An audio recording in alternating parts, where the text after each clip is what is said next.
Okay, guys, let's talk about why you're all here. I mean, there's only 2 ways to make more money in your school. I don't know if you figured that out yet. You either get more students signed up or you upgrade more. You've got to do those 2 things. Most people think about marketing as getting new students.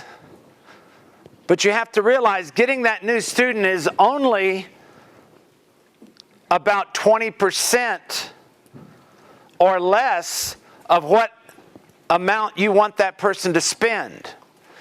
That's just their orientation. That's just their introduction to your program.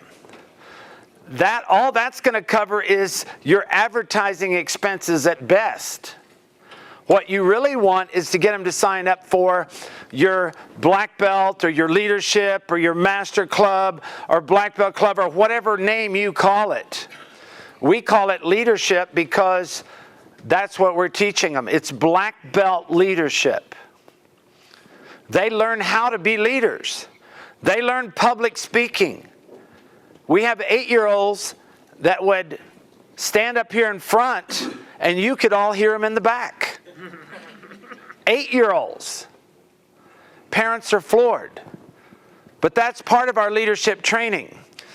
But that's part of our marketing because if you see at the bottom, these last 2, internal versus external marketing. Everything that you do has to take place either or. If you're not doing the internal marketing, you're missing the biggest chunk of your gross of your school. Your renewals should account, your upgrades should account for 60 to 80% of your gross.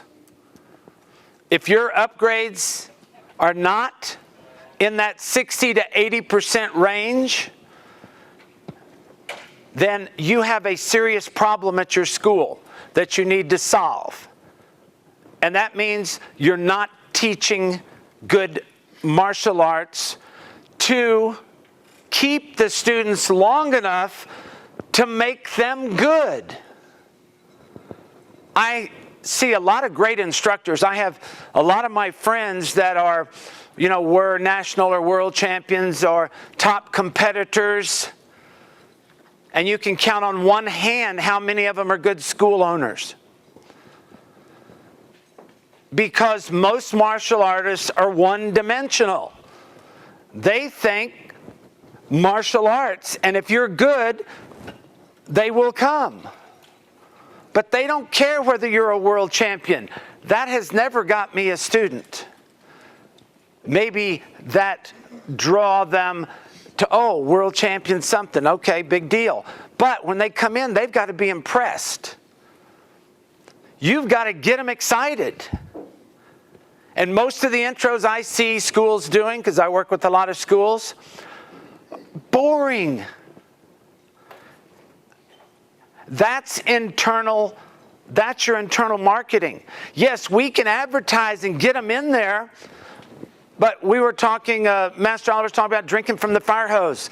When you start doing this stuff, you know what happens? You start drinking from a fire hose, and you better learn how to drink out of it quickly, or all of that work that you've done on this external marketing, those people come right in the front door, and they go right out the back door. And I have our schools that are like, they're frustrated. They go, wow, I finally solved it. I had 200 intros this month.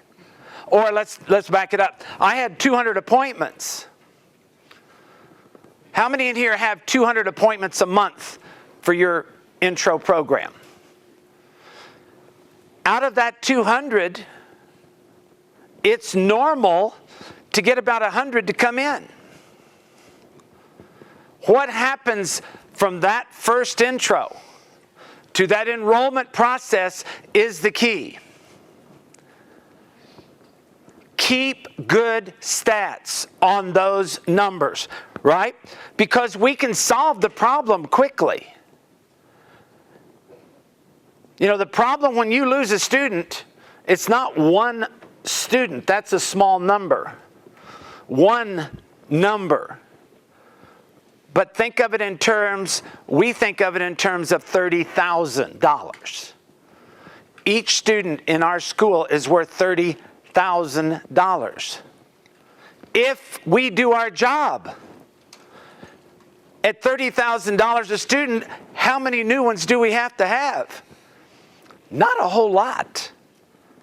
I've seen schools that are only getting 10 or 15 quality students, committed students, just like some of you said.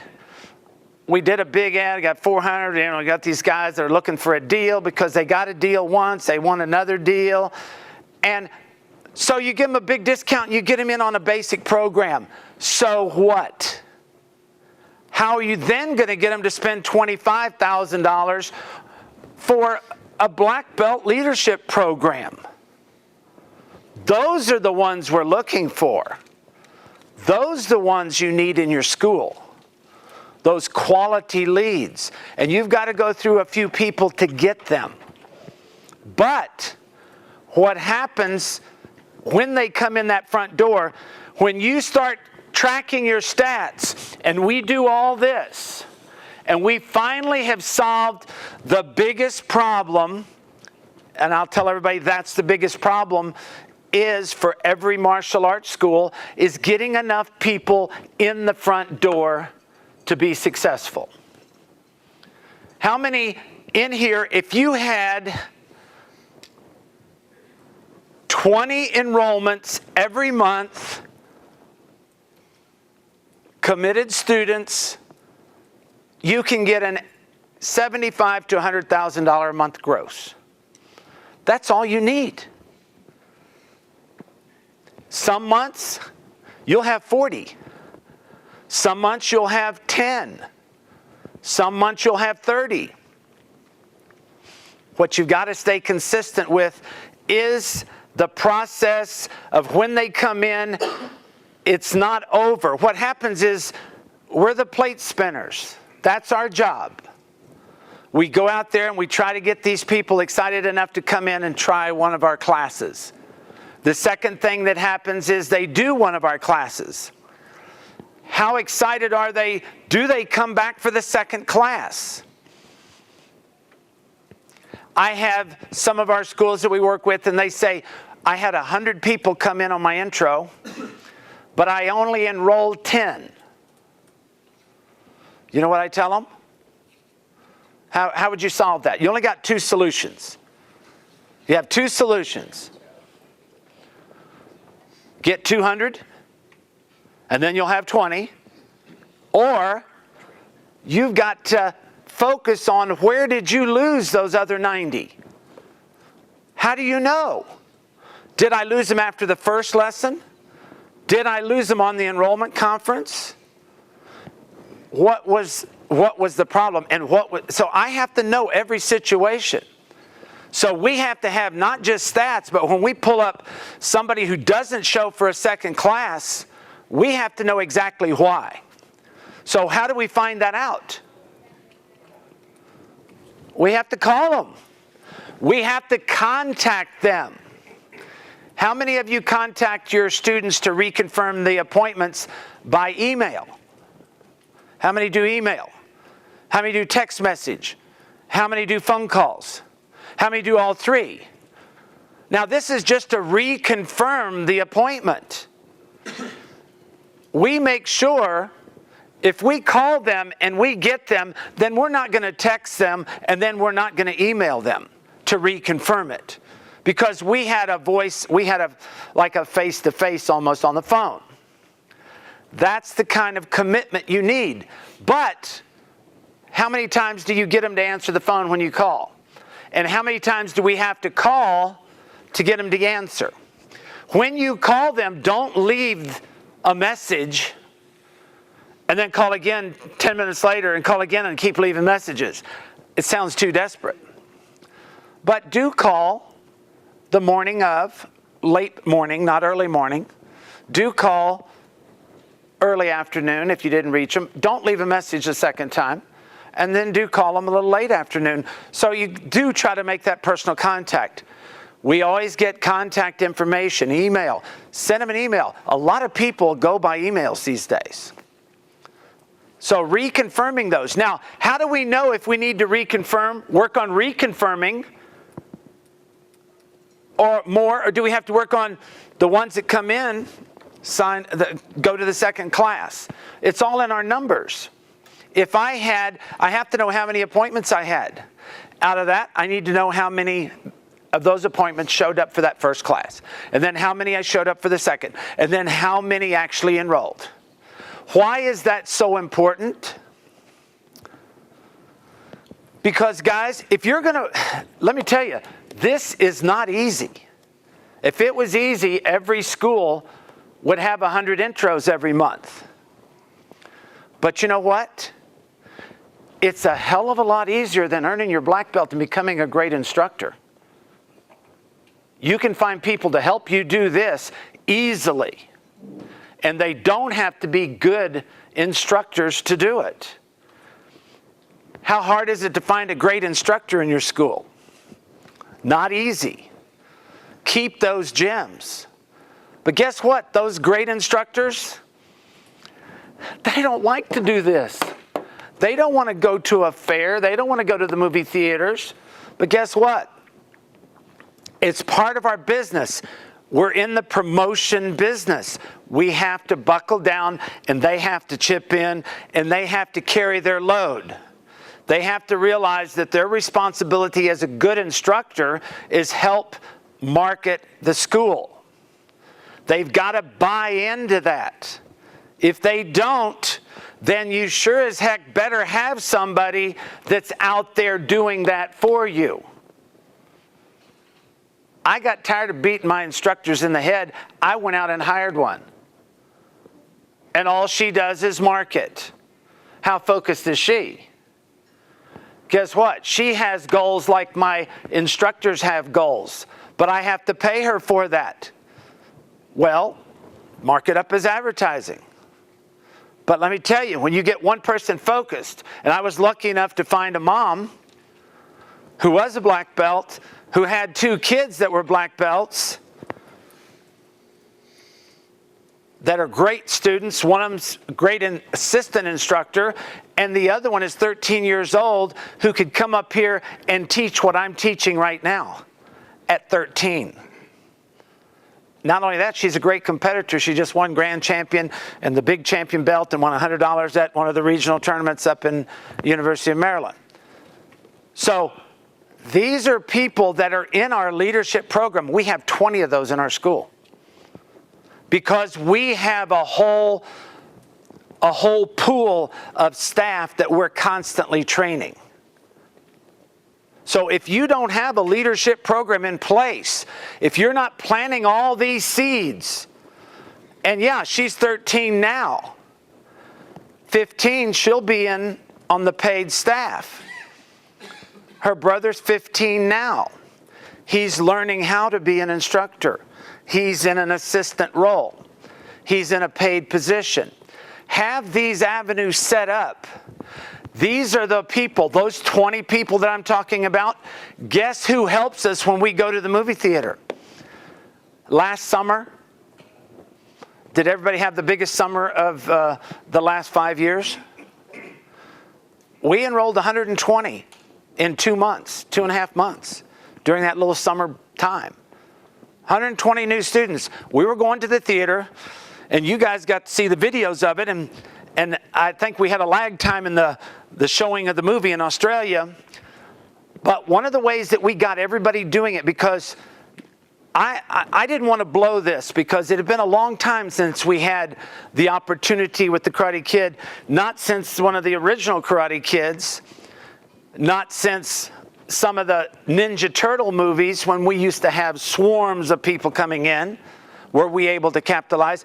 So what I did is I went to the movie theater the week before the Karate Kid, because I told the team, we're going to get in there. I want everybody to learn how to do what they need to do. We had it dress rehearsal. We had our booth set up. We had people to meet and greet them at the door by the ticket counter, handing them out. We had little guys in uniforms with an adult, would direct them to our booth. We had the booth decorated up. We had a TV going. We had a spin wheel there to win prizes.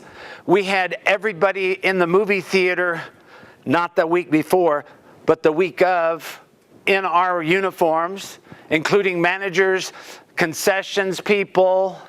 We had banners up all over the theater. 2 banners when you come in the front door, which we still have there. They let us keep it. We made such a good rapport with them. I don't know if you've been over to the Regal Theaters. You see them when you go right in by the ticket. But what I'm saying is, it's not how many of these you do. It's how good you do some of these. How many of these do you have to do every month? As many as it takes to get the number you want. Fred, what's your number each month? What's your goal? How many enrollments do you want to have? We look at about 20. 20 is your goals. At your school, to get 20 enrollments, how many appointments do you need? We just said about 50. To get 50 appointments, how many leads do you have to have? That one depends on the activity, so the numbers we offer over there. But normally, if we're going off the boost, we need about 100 leads. And he's pretty much right on with what I've seen on most of the schools. But you notice how he's right on top of it? How many of you actually know those numbers, or do you just kind of make them up in your head? Because we kept every stat. To get those 120 leads, those 120 enrollments, we had 2,000 leads. Out of the 2,000 leads, 1,200 appointments. And out of the 1,200 appointments, we had 600 of those come in and take an intro. You talk about drinking out of a fire hose, you learn how to teach intros rather quickly. Remember? Y'all had that problem too, right? But you know what? They never asked that before until what? You had the problem. And then, guess what happens? Preparation meets opportunity, or unpreparation meets opportunity. And you are like this, and they're running all over, and then they're right out the door, and you said it right? You learned from that. It was a costly mistake. Prevention is always better than the cure. It's easier to prevent than to cure the problem, because it's going to cost you in big bucks. So she learned, but guess what? Because you guys were here, you learned from her mistake. And that's the good thing about us sharing knowledge with each other. I've made enough mistakes for all of you. Master Oliver has made not as many as me, because I've been around longer. Between the two of us, we made enough for you guys for the next year. Learn from those. Why has martial arts schools developed higher grosses, more enrollments? Because we started focusing on getting the message out to the schools that I don't care how great a martial artist you are.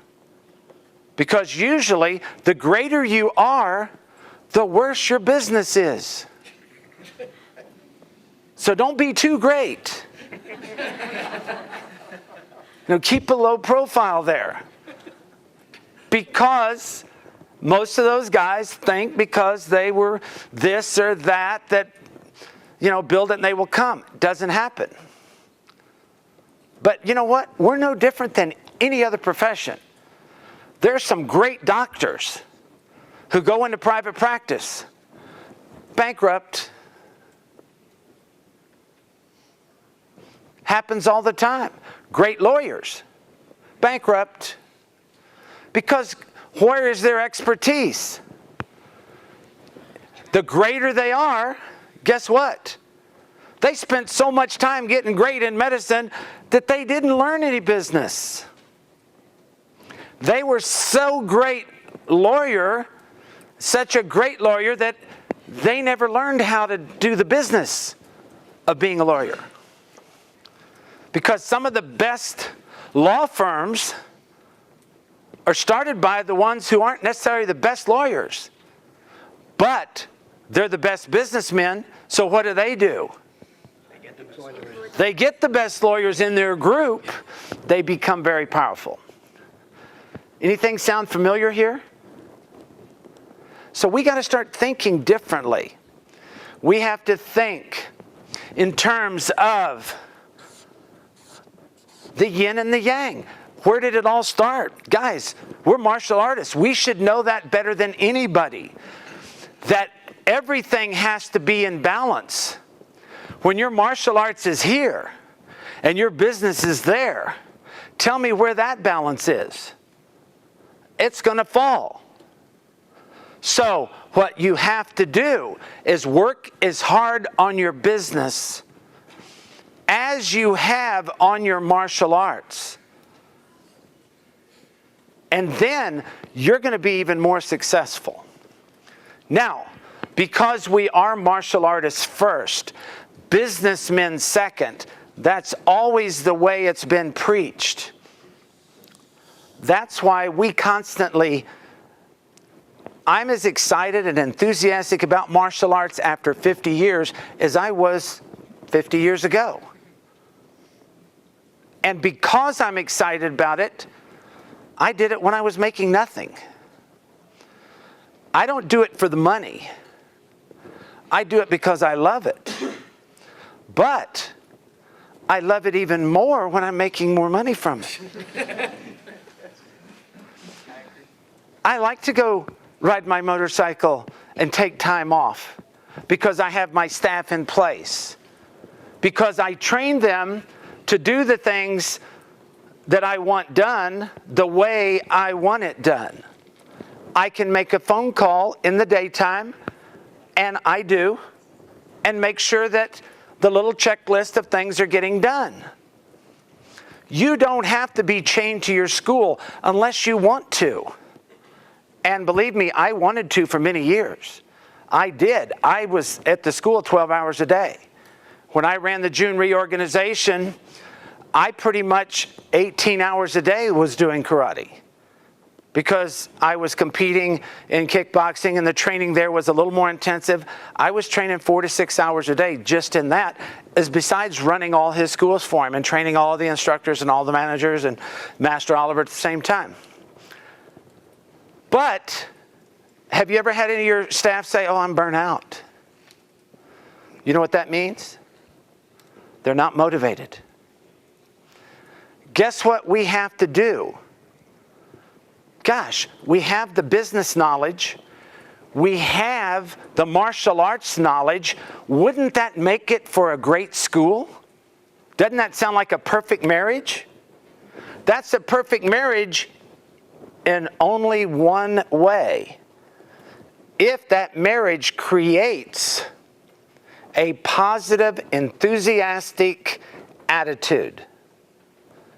If you don't have that, if you cannot get up in the morning and enjoy what you're doing and looking forward to it like, "Oh God, I got to go put out some bandit signs.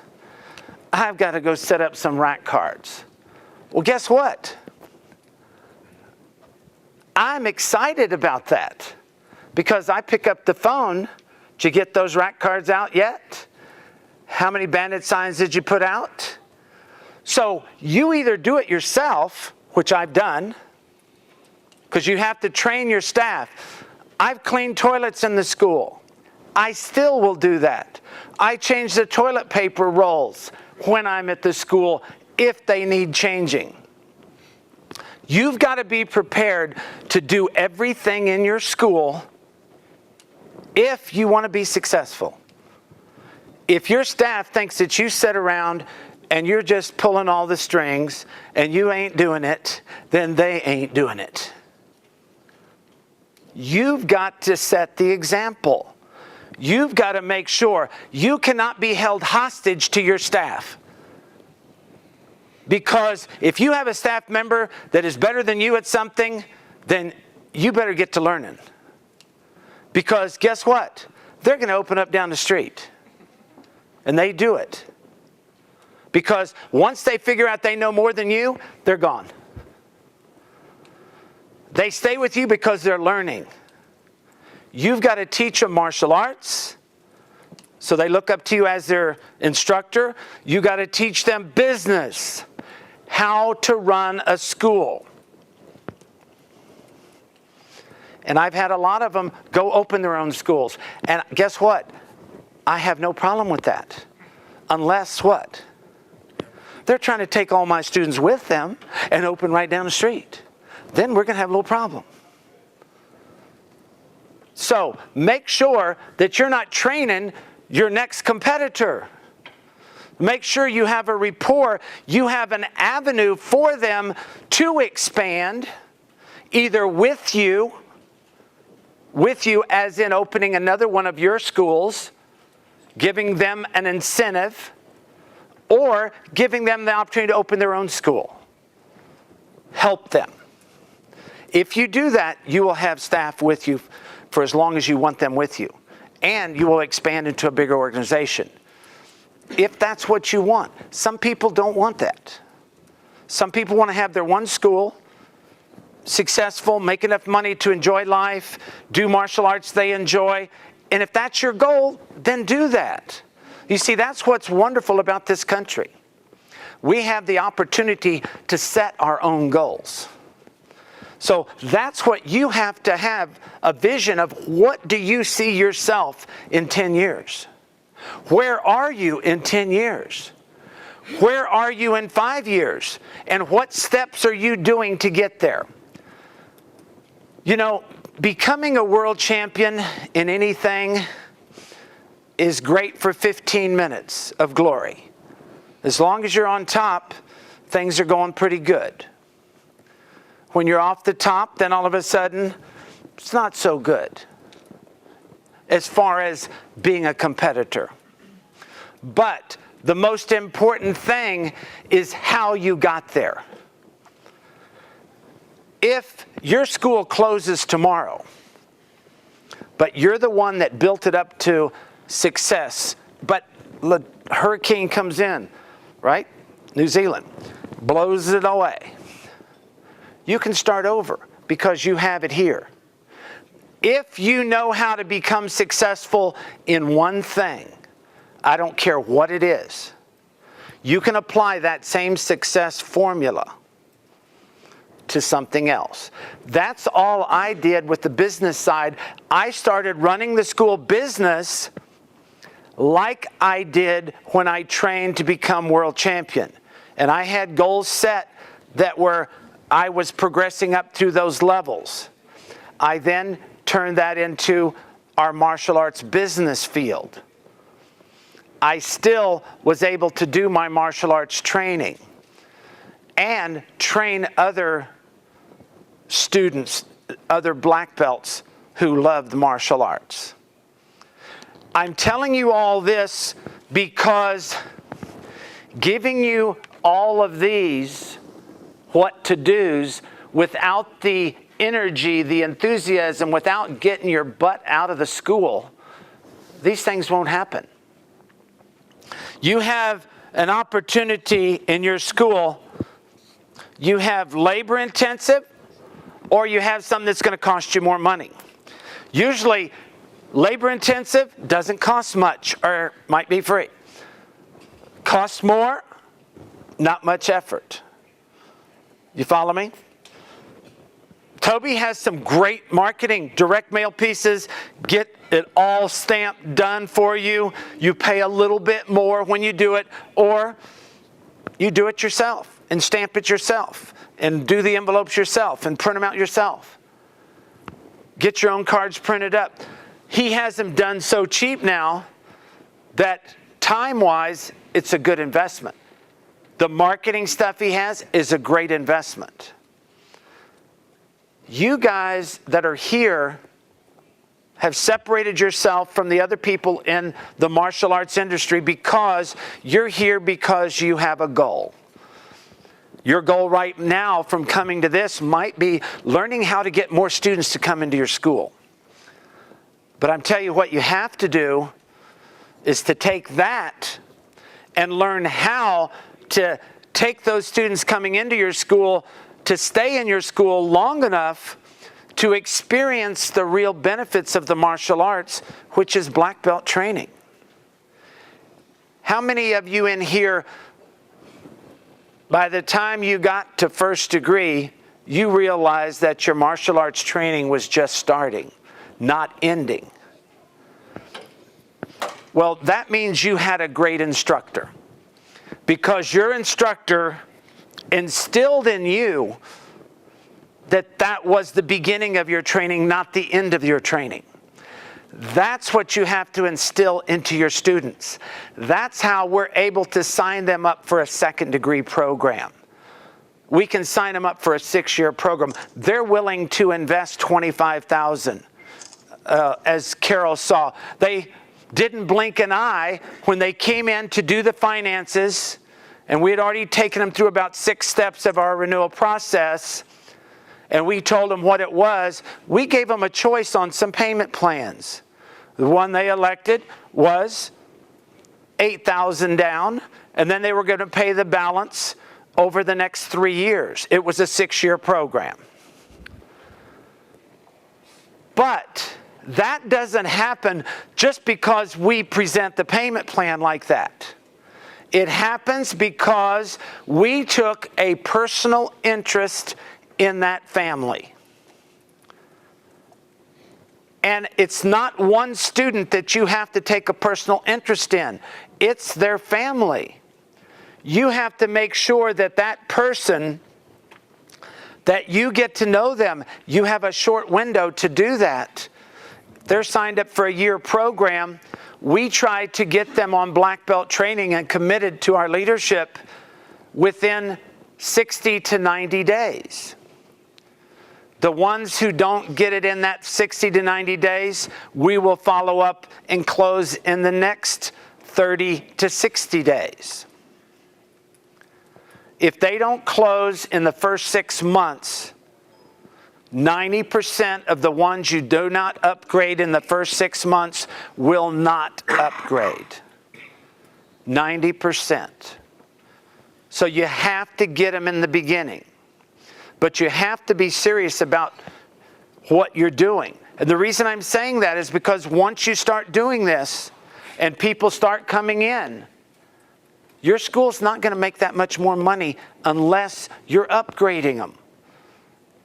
How much did I say the gross? You want to know if you're doing a good job in your school? Take your total gross and divide it into enrollment percentage, cash, and upgrade percentage. And there might be another little part in there from miscellaneous stuff. But everything that comes from somebody who's in a basic program,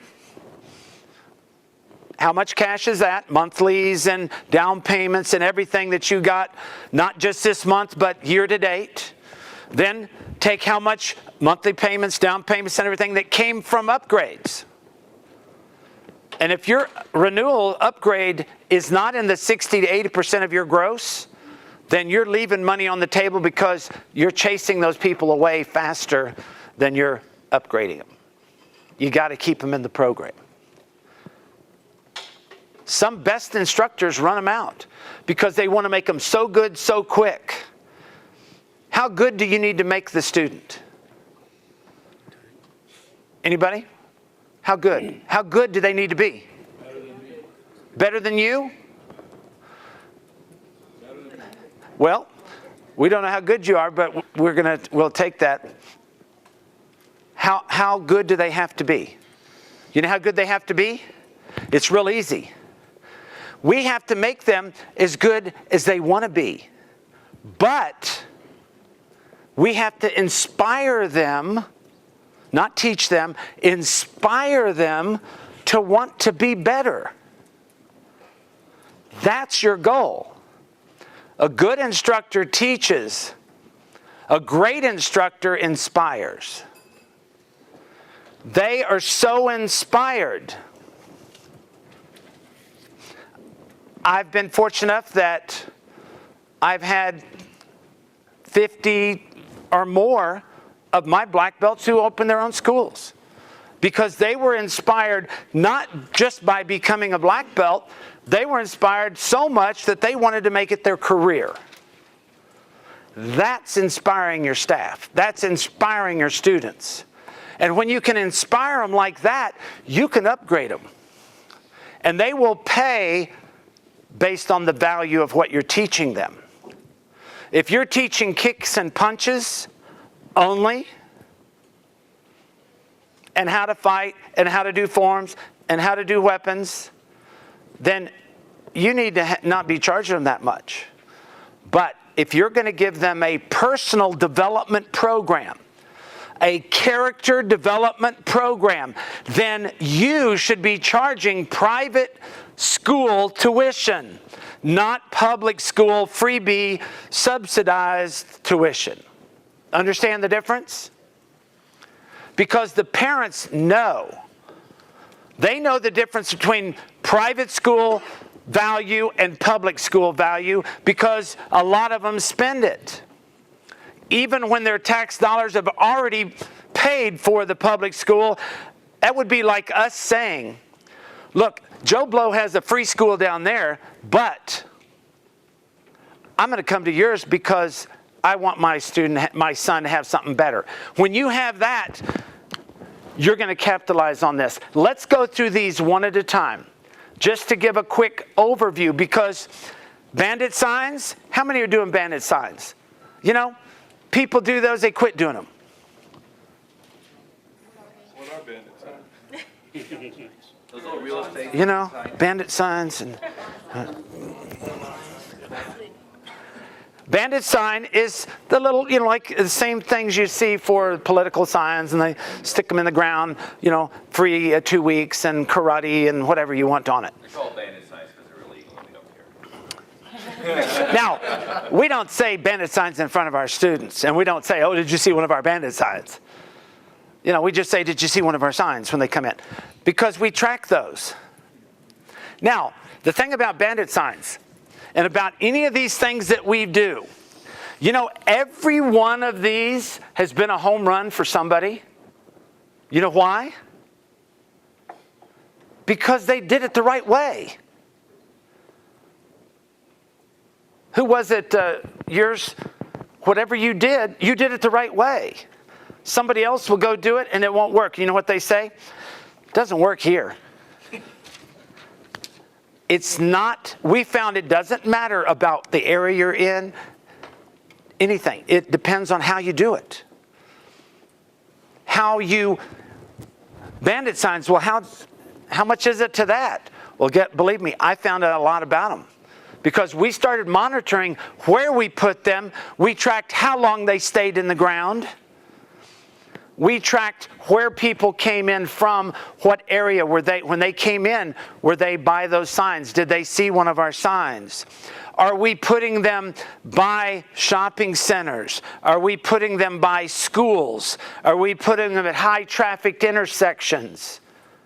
Where do they get taken off? Can we go up and talk to a business owner and ask him if we can put it out in front of his gas station? Yes. When you have one of your moms who's 40 years old who goes in and asks. So it makes a difference. You go in. I would not go in with my Harley stuff on and ask.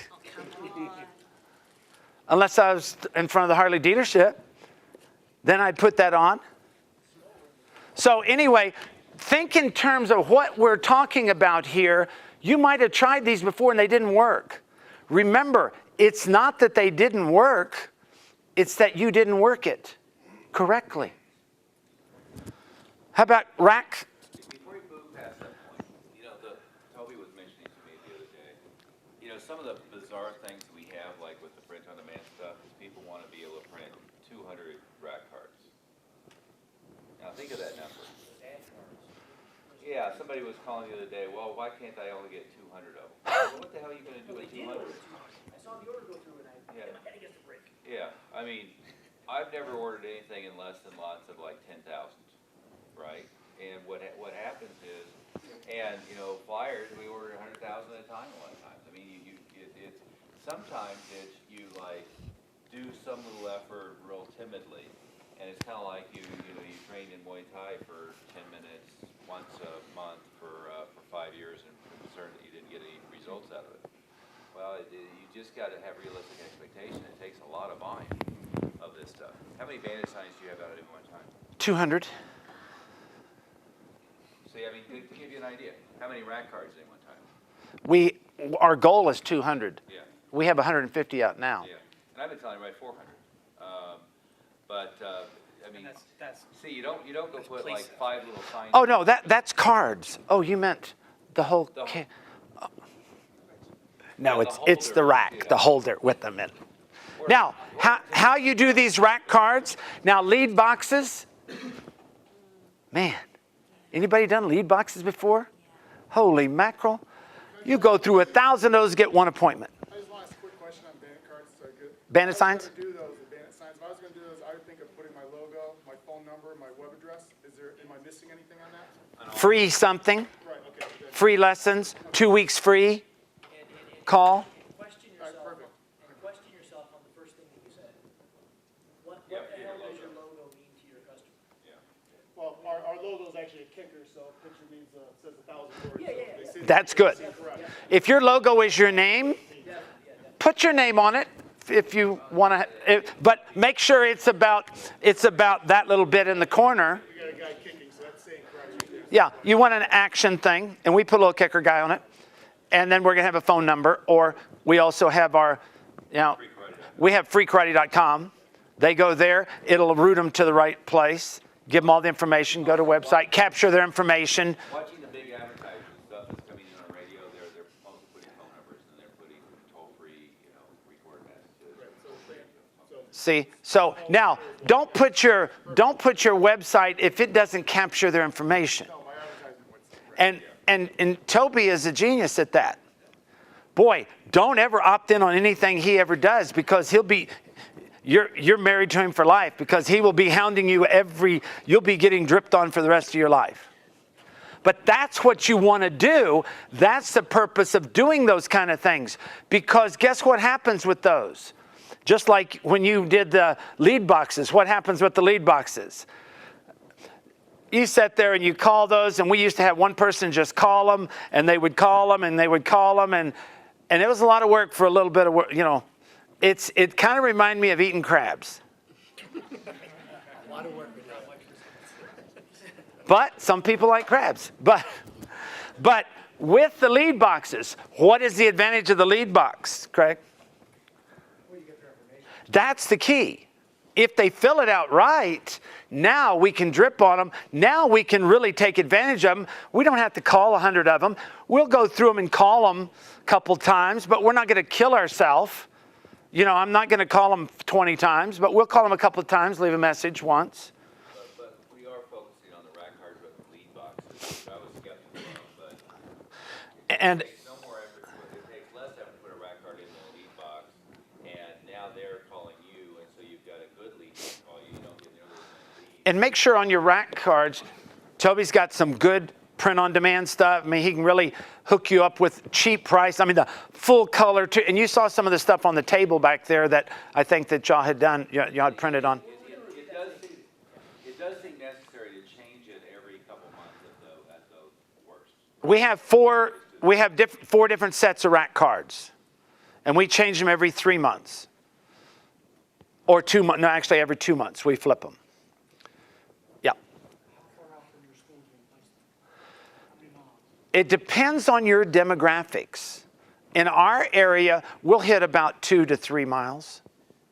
But some demographics are denser, some are more open. So I'll tell you what I would do though is with rack cards and with things like the Children's Hospital Center Flyer, go a much broader radius than you would pay hard advertising dollars to do. Because you will get results and it's practically free, right? So if we're doing the things in the elementary schools, we'd go out maybe no one's gonna get trick results, so what the heck, it's a penny a piece.